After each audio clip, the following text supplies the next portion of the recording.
मेरे प्यारे देशवासियों, नमस्कार। मन की बात में आपका एक बार फिर स्वागत है। नवंबर का महीना बहुत सी प्रेरणाएं लेकर आया। कुछ दिन पहले ही 26 नवंबर को संविधान दिवस पर सेंट्रल हॉल में विशेष कार्यक्रम का आयोजन हुआ। वंदे मातरम के 150 वर्ष होने पर पूरे देश में होने वाले कार्यक्रमों की शानदार शुरुआत हुई।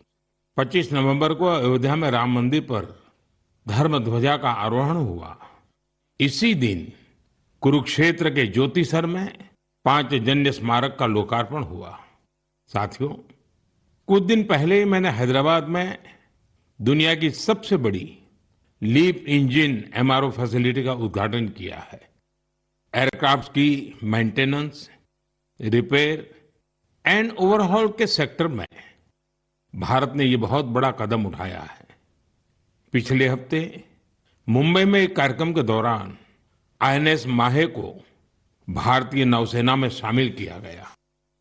पिछले ही हफ्ते भारत के स्पेस इकोसिस्टम को स्काई रूट के इन्फिनिटी कैंपस ने नई उड़ान दी है। ये भारत की नई सोच, इनोवेशन और यूथ पावर का प्रतिबिंब बना है। साथियों, कृषि क्षेत्र में भी देश ने बड़ी उपलब्धि हासिल की।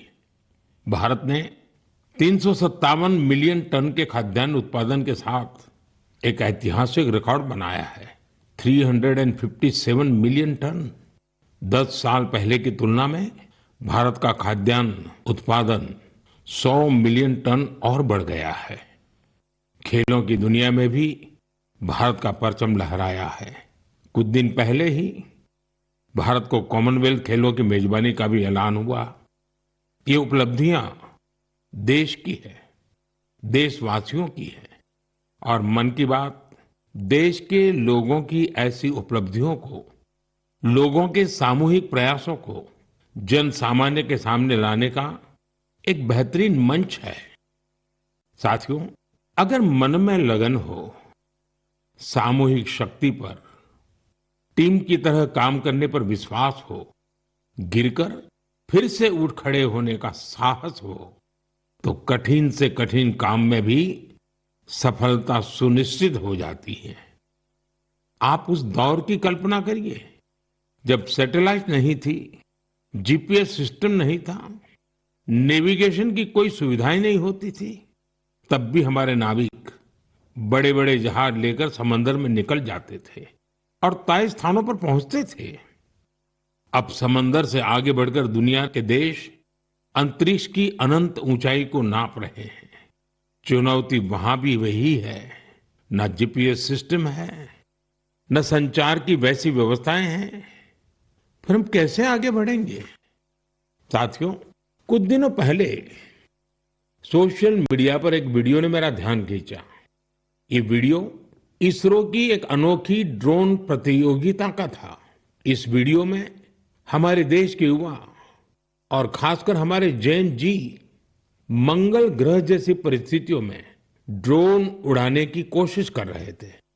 ड्रोन उड़ते थे, कुछ पल संतुलन में रहते थे, फिर अचानक जमीन पर गिर पड़ते थे। जानते हैं क्यों? क्योंकि यहां जो ड्रोन उड़ रहे थे उनमें जीपीएस का सपोर्ट बिल्कुल नहीं था।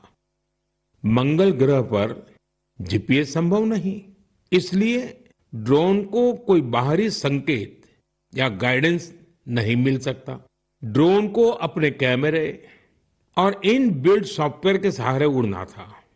उस छोटे से ड्रोन को जमीन के पैटर्न पहचानने थे, ऊंचाई मापनी थी, बाधाएं समझनी थी और खुद ही सुरक्षित उतरने का रास्ता ढूंढना था।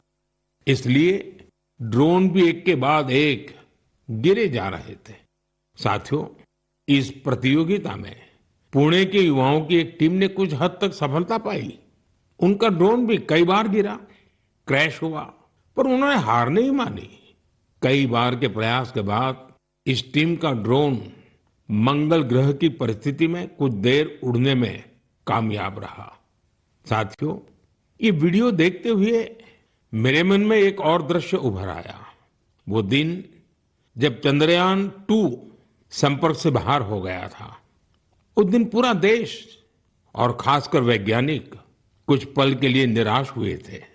लेकिन साथियों, असफलता ने उन्हें रोका नहीं।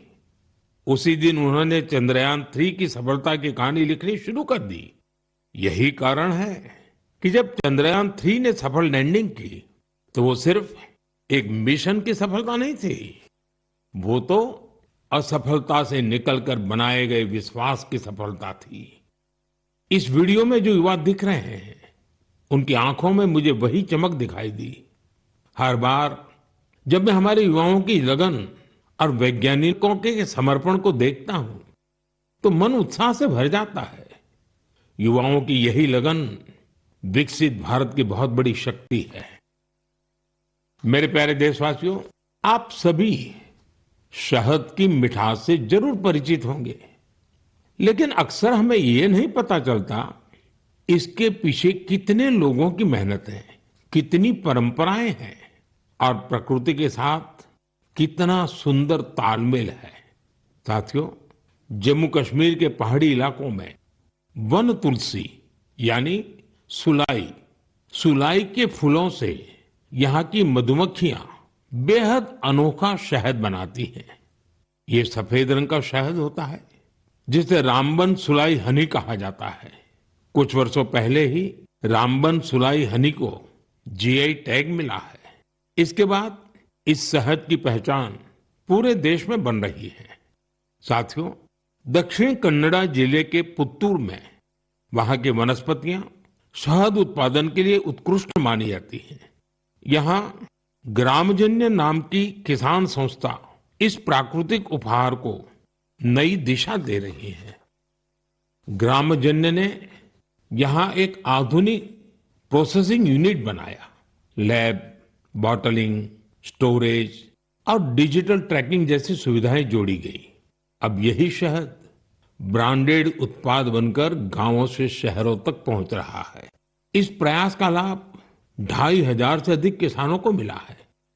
साथियों, कर्नाटका के ही तुमकुर जिले में शिवगंगा कालिंजिया नाम की संस्था का प्रयास भी बहुत सराहनीय है। इनके द्वारा यहाँ हर सदस्य को शुरुआत में 2 बी बॉक्सेस दिए जाते हैं। ऐसा करके इस संस्था ने अनेकों किसानों को अपने अभियान से जोड़ दिया है। अब इस संस्था से जुड़े किसान मिलकर शहद निकालते हैं, बेहतरीन पैकेजिंग करते हैं और स्थानीय बाजार तक पहुंचाते हैं। इससे उन्हें लाखों की कमाई भी हो रही है। ऐसा ही एक उदाहरण नागालैंड के क्लिफ हनी हंटिंग का है। नागालैंड के चोकलांगन गांव में खियामनी यांगन जनजाति सदियों से शहद निकालने का काम करती आई है। यहाँ मधुमक्खियों पेड़ों पर नहीं, बल्कि ऊंची चट्टानों पर अपने घर बनाती हैं। इसलिए शहद निकालने का काम भी बहुत जोखिम भरा होता है। इसलिए यहाँ के लोग मधुमक्खियों से पहले सौम्यता से बात करते हैं, उनसे अनुमति लेते हैं, उन्हें बताते हैं कि आज वे शहद लेने आए हैं। इसके बाद शहद निकालते हैं। साथियों, आज भारत हनी प्रोडक्शन में नए रिकॉर्ड बना रहा है। 11 साल पहले देश में हनी का उत्पादन 76,000 मैट्रिक टन था।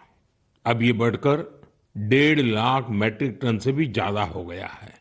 बीते कुछ वर्षों में शहद का एक्सपोर्ट भी 3 गुना से ज्यादा बढ़ गया है। हनी मिशन कार्यक्रम के तहत खादी ग्रामोद्योग ने भी 2.25 लाख से ज्यादा बी बॉक्सेस लोगों में बांटे हैं। इससे हजारों लोगों को रोजगार के नए अवसर मिले हैं। यानी देश के अलग अलग कोनों में शहद की मिठास भी बढ़ रही है और ये मिठास किसानों की आय भी बढ़ा रही है। मेरे प्यारे देशवासियों, हरियाणा के कुरुक्षेत्र में महाभारत का युद्ध हुआ था, ये हम सभी जानते हैं। लेकिन युद्ध के इस अनुभव को अब आप वहां महाभारत अनुभव केंद्र में भी साक्षात महसूस कर सकते हैं। इस अनुभव केंद्र में महाभारत की गाथा को 3D light and sound show और डिजिटल टेक्निक से दिखाया जा रहा है। 25 नवंबर को जब मैं कुरुक्षेत्र गया था तो इस अनुभव केंद्र के अनुभव ने मुझे आनंद से भर दिया था। साथियों, कुरुक्षेत्र में ब्रह्म सरोवर पर आयोजित अंतर्राष्ट्रीय गीता महोत्सव में शामिल होना भी मेरे लिए बहुत विशेष रहा। मैं ये देखकर बहुत प्रभावित हुआ कि कैसे दुनिया भर के लोग दिव्य ग्रंथ गीता से प्रेरित हो रहे हैं। इस महोत्सव में यूरोप और सेंट्रल एशिया सहित विश्व के कई देशों के लोगों की भागीदारी रही। इस महीने की शुरुआत में सऊदी अरब में पहली बार किसी सार्वजनिक मंच पर गीता की प्रस्तुति की गई है। यूरोप के लातविया में भी एक यादगार गीता महोत्सव आयोजित किया गया। इस महोत्सव में लातविया, एस्टोनिया, लिथुआनिया और अल्जीरिया के कलाकारों ने बढ़ चढ़ करके हिस्सा लिया। साथियों, भारत की महान संस्कृति में शांति और करुणा का भाव सर्वोपरि रहा है। आप दूसरे विश्व युद्ध की कल्पना कीजिए, जब चारों ओर विनाश का भयावह माहौल बना हुआ था।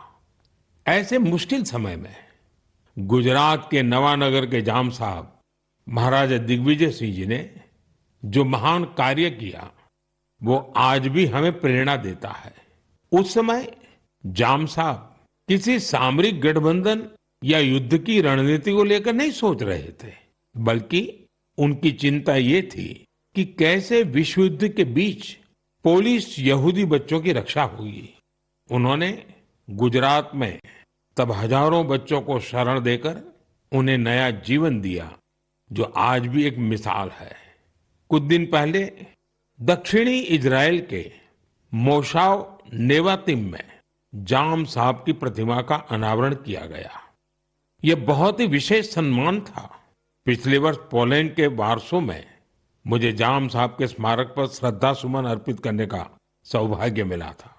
मेरे लिए वो क्षण अविस्मरणीय रहेगा। मेरे प्यारे देशवासियों, कुछ दिनों पहले मैं नेचुरल फार्मिंग के एक विशाल सम्मेलन में हिस्सा लेने कोयम्बटूर गया था। दक्षिण भारत में नेचुरल फार्मिंग को लेकर हो रहे प्रयासों को देखकर मैं बहुत प्रभावित हुआ। कितने ही युवा हाईली क्वालिफाइड प्रोफेशनल अब नेचुरल फार्मिंग फील्ड को अपना रहे हैं। मैंने वहां किसानों से बात की, उनसे अनुभव जाने। नेचुरल फार्मिंग भारत की प्राचीन परंपराओं का हिस्सा रही है और हम सभी का कर्तव्य है कि धरती मां की रक्षा के लिए इसे निरंतर बढ़ावा दें। साथियों, विश्व की सबसे पुरानी भाषा और विश्व के सबसे प्राचीन शहरों में से एक शहर, इन दोनों का संगम हमेशा अद्भुत होता है। मैं बात कर रहा हूं काशी तमिल संगमम की। 2 दिसंबर से काशी के नमो घाट पर चौथा काशी तमिल संगमम शुरू हो रहा है। इस बार के काशी तमिल संगमम की थीम बहुत ही रोचक है। लर्न तमिल, तमिल कर कलम। काशी तमिल संगमम उन सभी लोगों के लिए एक महत्वपूर्ण मंच बन गया है जिन्हें तमिल भाषा से लगाव है। काशी के लोगों से जब भी बात होती है तो वो हमेशा बताते हैं कि काशी तमिल संगमम का हिस्सा बनना उन्हें बहुत अच्छा लगता है। यहाँ उन्हें कुछ नया सीखने और नए नए लोगों से मिलने का अवसर मिलता है। इस बार भी काशीवासी पूरे जोश और उत्साह के साथ तमिलनाडु से आने वाले अपने भाई बहनों का स्वागत करने के लिए बहुत उत्सुक हैं। मेरा आप सभी से आग्रह है कि आप काशी तमिल संगमम का हिस्सा जरूर बने। इसके साथ ही ऐसे और भी मंचों के बारे में सोचें जिनसे एक भारत श्रेष्ठ भारत की भावना मजबूत हो। यहां मैं एक बार फिर कहना चाहूंगा, तमिल कलाचारम उयर्वानद, तमिल मोली उयर्वानद, तमिल इंडियाविन पेरुमिदम।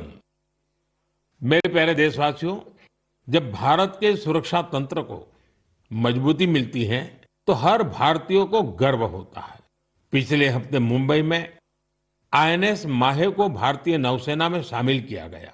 कुछ लोगों के बीच इसके स्वदेशी डिजाइन को लेकर खूब चर्चा रही।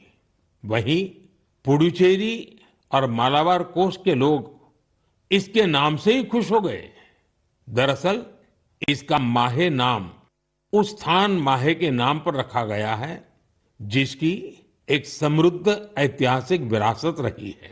केरला और तमिलनाडु के कई लोगों ने इस बात पर गौर किया कि इस युद्धपोत का क्रेस्ट, उरुमी और कलारियापट्टू की पारंपरिक लचीली तलवार की तरह दिखाई पड़ता है।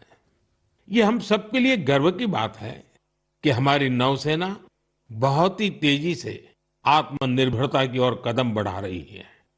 4 दिसंबर को हम नौसेना दिवस भी मनाने जा रहे हैं। ये अवसर हमारे सैनिकों के अदम्य साहस और पराक्रम को सम्मान देने का एक खास दिन है। साथियों, जो लोग नेवी से जुड़े टूरिज्म में रुचि रखते हैं, उनके लिए हमारे देश में बहुत सी जगह हैं जहां जाकर उन्हें बहुत कुछ सीखने को मिलेगा। देश के पश्चिमी तट पर गुजरात के सोमनाथ के पास एक जिला है दीव। दीव में आईएनएस खुखरी को समर्पित खुखरी मेमोरियल एंड म्यूजियम है। वहीं गोवा में नेवल एविएशन म्यूजियम है जो एशिया में अपनी तरह का अनूठा संग्रहालय है। फोर्ट कोची के आईएनएस द्रोणाचार्य में इंडियन नेवल मैरीटाइम म्यूजियम है। यहाँ हमारे देश की मैरीटाइम हिस्ट्री और इंडियन नेवी के इवोल्यूशन को देखा जा सकता है। श्री विजयपुरम, जिसे पहले पोर्ट ब्लेयर कहा जाता था, वहां समुद्री का नेवल मरीन म्यूजियम उस क्षेत्र के समृद्ध इतिहास को सामने लाने के लिए जाना जाता है। कारवार के रविंद्रनाथ टैगोर बीच पर वॉरशिप म्यूजियम में मिसाइलों और हथियारों की रिप्लिका रखी गई है। विशाखापट्टनम में भी एक सबमरीन, हेलीकॉप्टर और एयरक्राफ्ट म्यूजियम है जो इंडियन नेवी से जुड़ा है। मैं आप सभी से, विशेषकर मिलिट्री हिस्ट्री में रुचि रखने वाले लोगों से आग्रह करता हूं कि आप इन म्यूजियम्स को देखने जरूर जाएं। मेरे प्यारे देशवासियों, सर्दियां आ गई हैं और साथ ही सर्दियों से जुड़े टूरिज्म का भी समय आ गया है। दुनिया के कई देशों ने सर्दियों में होने वाले टूरिज्म को, विंटर टूरिज्म को अपनी अर्थव्यवस्था का बहुत बड़ा आधार बना दिया है। अनेक देशों में दुनिया के सबसे सफल विंटर फेस्टिवल और विंटर स्पोर्ट्स मॉडल है। इन देशों ने skiing, snowboarding, snow trekking, ice climbing और फैमिली स्नो पार्क्स जैसे अनुभवों को अपनी पहचान बनाया है। इन्होंने अपने विंटर फेस्टिवल्स को भी वैश्विक आकर्षण में बदला है। साथियों, हमारे देश में भी विंटर टूरिज्म की हर क्षमता मौजूद है। हमारे पास पहाड़ भी हैं, संस्कृति भी है और एडवेंचर की असीम संभावनाएं भी हैं। मुझे खुशी है इन दिनों उत्तराखंड का विंटर टूरिज्म लोगों को बहुत आकर्षित कर रहा है। सर्दियों के मौसम में औली, मुनस्यारी, चोपटा और डेहरा जैसी जगहें खूब पॉपुलर हो रही हैं। अभी कुछ सप्ताह पहले पिथौरागढ़ जिले में 14,500 फुट से अधिक की ऊंचाई पर आदि कैलाश में राज्य की पहली high altitude ultra run marathon का आयोजन किया गया था। इसमें देश भर के 18 राज्यों से 750 से ज्यादा एथलीट्स ने हिस्सा लिया था। 60 किलोमीटर लंबी आदि कैलाश परिक्रमा रन का प्रारंभ कड़कड़ाती सर्दी में सुबह 5 बजे हुआ था। इतनी ठंड के बावजूद भी लोगों का उत्साह देखते ही बनता था। आदि कैलाश की यात्रा पर जहां 3 साल पहले तक मात्र 2000 से कम पर्यटक आते थे, अब यह संख्या भी बढ़कर 30,000 से अधिक हो गई है। साथियों, कुछ ही हफ्तों में उत्तराखंड में विंटर गेम्स का आयोजन भी होना है। देश भर के खिलाड़ी, एडवेंचर प्रेमी और खेलों से जुड़े लोग इस आयोजन को लेकर उत्साहित हैं। स्कीइंग हो या स्नोबोर्डिंग, बर्फ पर होने वाले कई खेलों की तैयारियां शुरू हो चुकी हैं। उत्तराखंड ने विंटर टूरिज्म को बढ़ाने के लिए कनेक्टिविटी और इंफ्रास्ट्रक्चर पर भी फोकस किया है। होम स्टे को लेकर नई पॉलिसी भी बनाई गई है। साथियों, सर्दियों में वेड इन इंडिया अभियान की भी अलग धूम होती है। सर्दियों की सुनहरी धूप हो, पहाड़ से उतरते कोहरे की चादर हो, डेस्टिनेशन वेडिंग के लिए पहाड़ भी अब खूब पॉपुलर हो रहे हैं। कई शादियां तो अब खास तौर पर गंगा जी के किनारे हो रही है। साथियों, सर्दियों के इन दिनों में हिमालय की वादियां एक ऐसे अनुभव का हिस्सा बन जाती हैं जो जीवन भर साथ रहता है। अगर आप इस सर्दी में कहीं जाने का विचार कर रहे हैं तो हिमालय की वादियों का विकल्प जरूर रखिएगा। साथियों, कुछ हफ्ते पहले मैं भूटान गया था। ऐसे दौरों में अलग अलग प्रकार के संवाद और चर्चाओं का अवसर मिलता है। अपनी इस यात्रा में मैंने भूटान के राजा, वर्तमान राजा के पिताजी, जो खुद भी पहले राजा रह चुके हैं, वहां के प्रधानमंत्री और अन्य लोगों से मुलाकातें की। इस दौरान हर किसी से एक बात जरूर सुनने को मिली। सभी लोग वहां बुद्धिस्ट रिलिक्स यानी भगवान बुद्ध के पवित्र अवशेष भेजे जाने को लेकर भारतवासियों का आभार जता रहे थे। मैंने जब भी यह सुना तो मेरा हृदय गर्व से भर उठा।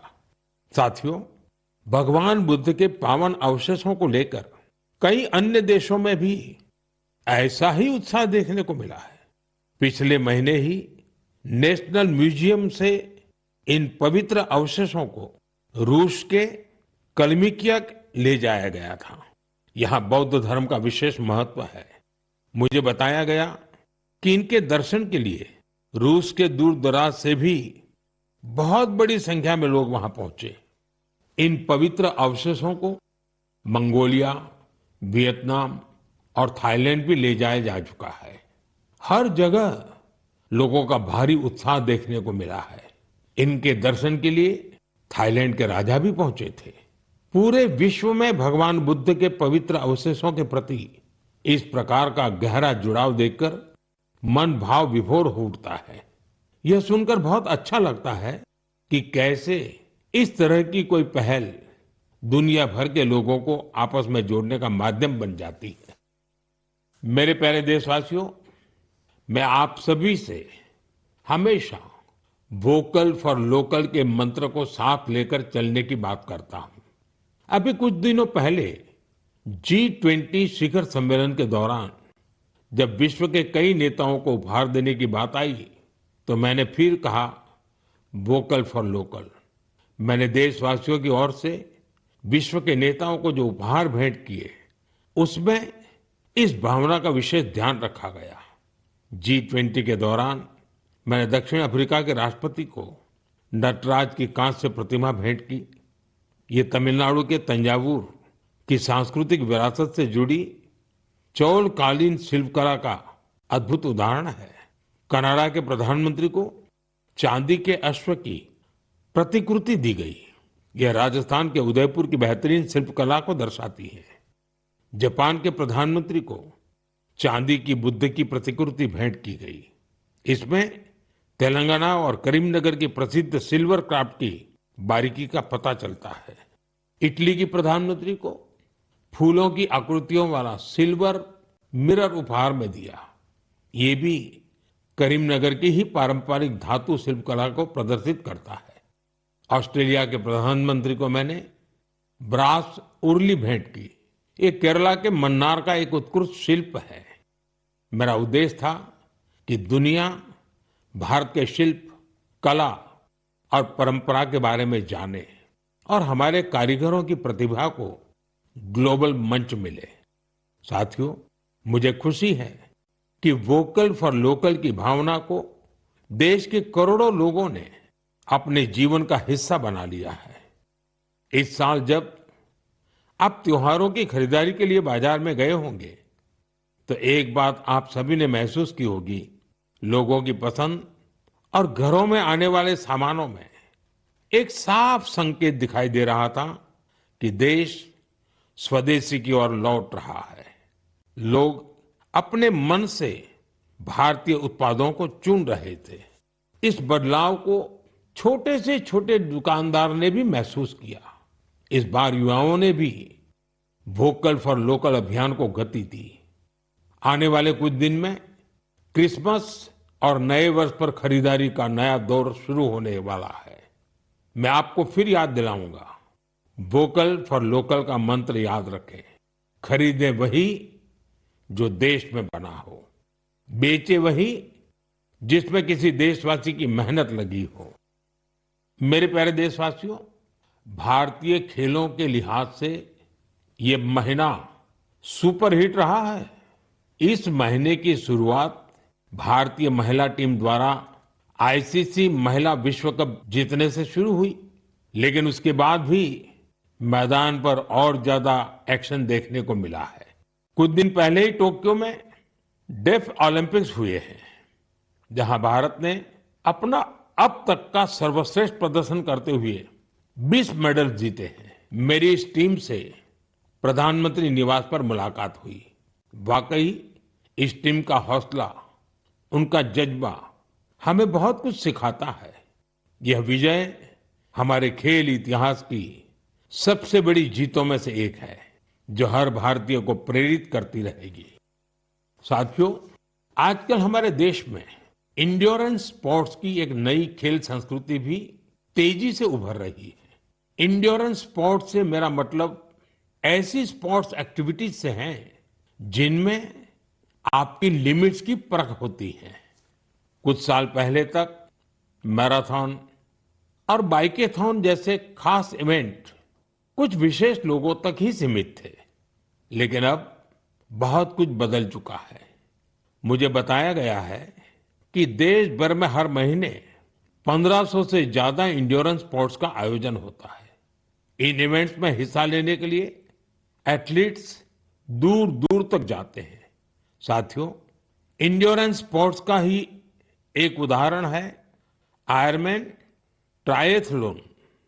आप कल्पना करिए, यदि आपको यह बताया जाए कि आपके पास एक दिन से भी कम समय है और आपको ये 3 काम करने हैं: समंदर में 4 किलोमीटर तक तैरना, 180 किलोमीटर साइकिल चलाना और करीब 42 किलोमीटर की मैराथन दौड़ लगाना, तो आप सोचेंगे कि कैसे संभव है। लेकिन फौलादी हौसले वाले लोग इस काम को भी सफलतापूर्वक कर ले जाते हैं। इसलिए इसे आयरनमैन ट्रायथलॉन कहा जाता है। गोवा में हाल ही में ऐसा ही एक आयोजन किया गया।